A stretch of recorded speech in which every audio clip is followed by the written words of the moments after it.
Crystallized thoughts form attitudes. If you have continually thought in a certain way, all these thoughts crystallize into an attitude. Let us suppose you have always thought that you did not get the attention you should have got.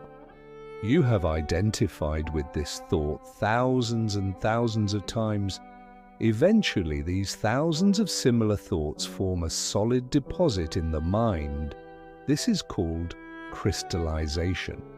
Such a crystallization of similar thoughts forms an attitude. So you now have in you an attitude towards other people which has been formed out of thinking and thinking time and again, in the same way that you never get the attention you should get from others. You will agree with me that such a crystallization forming this particular attitude is not uncommon and can be observed in many people you know. Very good, but how about yourself? Begin with yourself always in this work. Have you observed it silently at work in your own life? It causes a lot of unhappiness both to yourself and others. It is a very powerful constituent of that form of internal considering called making accounts. It can eat one's force up daily and so produce a secret inner sickness of the spirit.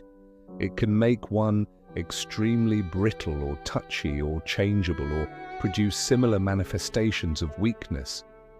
But apart from all the evils that its presence can manifest in your psychic life and also in your somatic or bodily life, the greatest evil connected with it is that it remains inaccessible to you, working silently in the darkness beyond your consciousness.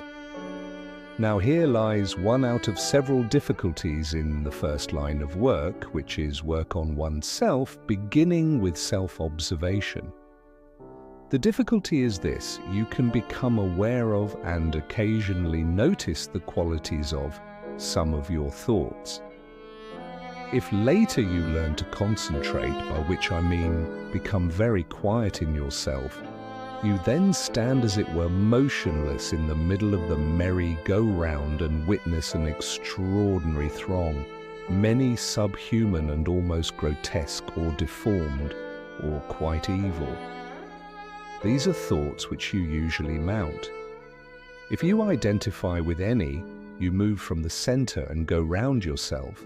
That is, you and the thought become one, and you now say, I think. But although you can more and more observe the various thoughts that can come to you, and by this method take the feeling of I out of them more and more, you cannot observe an attitude. This is the difficulty. Once a system of similar thoughts has become crystallized into an attitude, it is not directly observable. It has become part of you and acts invisibly and automatically without your knowing about it. Now, a thought will not necessarily make you act, but an attitude will.